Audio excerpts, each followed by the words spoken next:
എല്ലാവർക്കും വളരെ നല്ലൊരു ഓണക്കാലമായിരുന്നു എന്ന് പ്രതീക്ഷിക്കുന്നു. ഈ തിരുവോണ ദിവസം ഞങ്ങൾ ഈ ഓണാട്ടുകരയുടെ കുറച്ച് വിശേഷങ്ങൾ കാണിച്ചു തരാമെന്ന് കരുതി. ഇതാണ് ഞങ്ങളുടെ ഏറ്റവും പ്രധാനപ്പെട്ട ഒരു ക്ഷേത്രമായ ഹരിപ്പാട് ശ്രീ സുബ്രഹ്മണ്യ സ്വാമി ക്ഷേത്രം. ഞങ്ങൾ ആദ്യം പോയത് ഇവിടുത്തെ ഓണാഘോഷങ്ങൾ കാണാൻ വേണ്ടിയിട്ടാണ്. പ്രശസ്തമായ പായിപ്പാട് ജലോത്സവവുമായി ബന്ധപ്പെട്ട ഒരു ക്ഷേത്രം കൂടിയാണ് ഇത്. ഞങ്ങൾ എത്തിയപ്പോഴേക്കും കുറച്ച് വൈകിപ്പോയതുകൊണ്ട് അവിടുത്തെ ചടങ്ങുകളൊന്നും കാണാൻ പറ്റിയില്ല. അവിടെ വഞ്ചിപ്പാട്ട് അടക്കമുള്ള കലാപരിപാടികളൊക്കെ ഉണ്ടായിരുന്നു.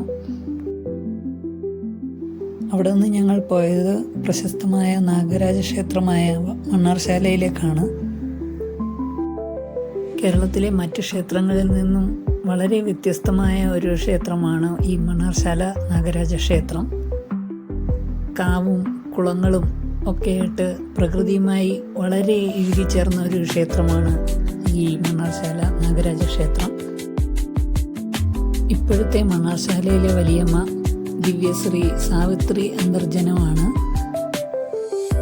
ക്ഷേത്രത്തിനുള്ളിലും ഇല്ലം സൈഡിലും ഒന്നും ക്യാമറ അനുവദനീയമല്ല. അതുകൊണ്ട് തന്നെ ആ ഭാഗങ്ങളിലൊന്നും ഷൂട്ട് ചെയ്യാൻ നമുക്ക് സാധിക്കുന്നതല്ല. എൻ്റെ കുട്ടിക്കാലത്ത് ഒരു കാടിൻ്റെ പ്രതീതി തന്ന ഒരു കാവ് കൂടിയായിരുന്നു ഈ ഒരു മണ്ണാർശാല കാവ്.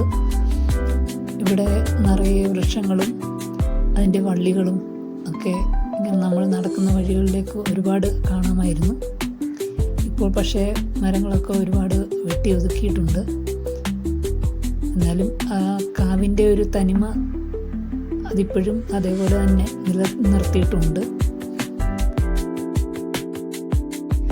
3 കുളങ്ങളാണ് ഈ ക്ഷേത്രത്തിന് ചുറ്റുമുള്ളത്. ഈ കാണുന്ന ക്ഷേത്രക്കുളം ഭക്തർക്ക് വേണ്ടി മാത്രമുള്ളതാണ്. ഇതിനു പുറമെ അമ്മയ്ക്ക് വേണ്ടിയിട്ട് മാത്രം, വലിയമ്മയ്ക്ക് വേണ്ടി മാത്രമായി ഒരു കുളം കൂടിയുണ്ട്. അത് അമ്മയുടെ പൂജയും കാര്യങ്ങളുമായി ബന്ധപ്പെട്ട് ഉള്ള കുളമാണ്. അവിടേക്ക് വേറെ ആർക്കും പ്രവേശനമില്ല.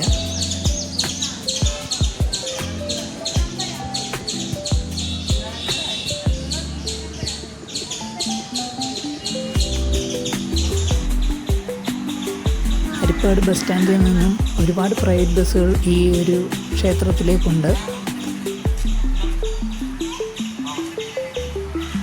ഉച്ചയ്ക്ക് ഇവിടെ എത്തിച്ചേരുന്ന ഭക്തജനങ്ങൾക്ക് അന്നദാനവും ലഭ്യമാണ്. ഏകദേശം 1,00,000-ഓളം വിഗ്രഹങ്ങൾ, നാഗവിഗ്രഹങ്ങൾ ഇവിടെ ഉണ്ടെന്നാണ് പറയപ്പെടുന്നത്.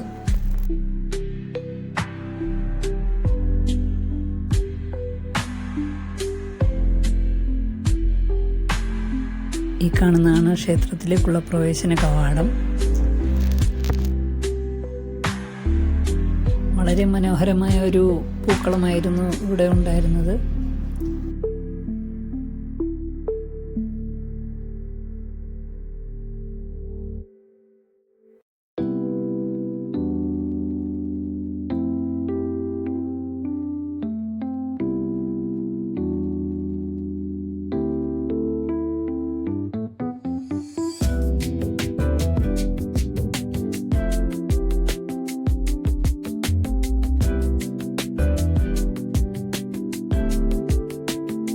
അവിടെ നിന്ന് ഞങ്ങൾ യാത്ര തിരിച്ചത് പായിപ്പാട് ജലോത്സവം നടക്കുന്ന പായിപ്പാട് ആറ് കാണാൻ വേണ്ടിയിട്ടായിരുന്നു. ഹരിപ്പാട് ശ്രീ സുബ്രഹ്മണ്യ സ്വാമി ക്ഷേത്രത്തിൻ്റെ ഉത്ഭവവുമായി ബന്ധപ്പെട്ടുള്ള ഒരു ചരിത്രമാണ് ഈ പായിപ്പാട് ജലോത്സവത്തിനുള്ളത്. കായംകുളം കായലിൽ നിന്നുമാണ് ഹരിപ്പാട് സുബ്രഹ്മണ്യ സ്വാമി ക്ഷേത്രത്തിലെ വിഗ്രഹം ലഭിച്ചതെന്ന് പറയപ്പെടുന്നു. അവിടെ നിന്നും വഞ്ചിയിലാണ് ഈ വിഗ്രഹം ഹരിപ്പാടേക്ക് എത്തിച്ചത്. വഞ്ചിപ്പാട്ടിൻ്റെ അകമ്പടിയോടുകൂടി അന്ന് നടത്തിയ ആ ഒരു യാത്രയുടെ ഓർമ്മയ്ക്കായിട്ടാണ് ഇന്നും വള്ളംകളി നടത്തുന്നത്.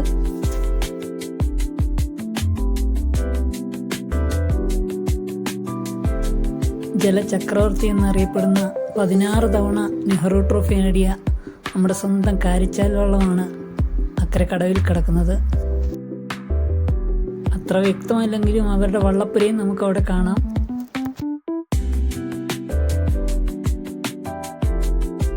ഈ കാണുന്നത് പായിപ്പാട് ആറും പായിപ്പാടൻ പുത്തൻ ചുണ്ടനുമാണ്.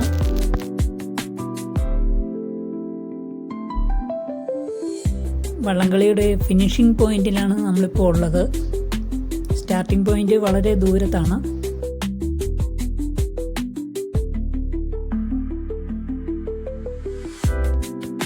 അങ്ങനെ വളരെ നാളത്തെ കാത്തിരിപ്പിന് ശേഷം ചുണ്ടൻ വള്ളത്തിൽ കയറാൻ പറ്റി. പമ്പാ നദിയാണ് ഇവിടെ ഈ പായിപ്പാട് ആറ് എന്ന പേരിൽ അറിയപ്പെടുന്നത്. 3 ദിവസമായിട്ടാണ് ഇവിടെ വള്ളംകളി നടത്താറുള്ളത്. തിരുവോണം, അവിട്ടം, ചതയം ദിവസങ്ങളിലായിട്ടാണ് വള്ളംകളി നടത്തുന്നത്.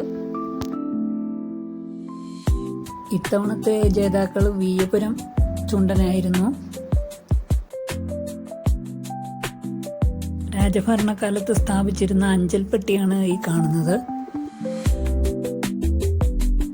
അപ്പോൾ ഇനി അടുത്ത നല്ലൊരു വീഡിയോയുമായി നമുക്ക് 28ാം ഓണത്തിന് ശേഷം കാണാം. അതുവരെ എല്ലാവർക്കും ഗുഡ് ബൈ.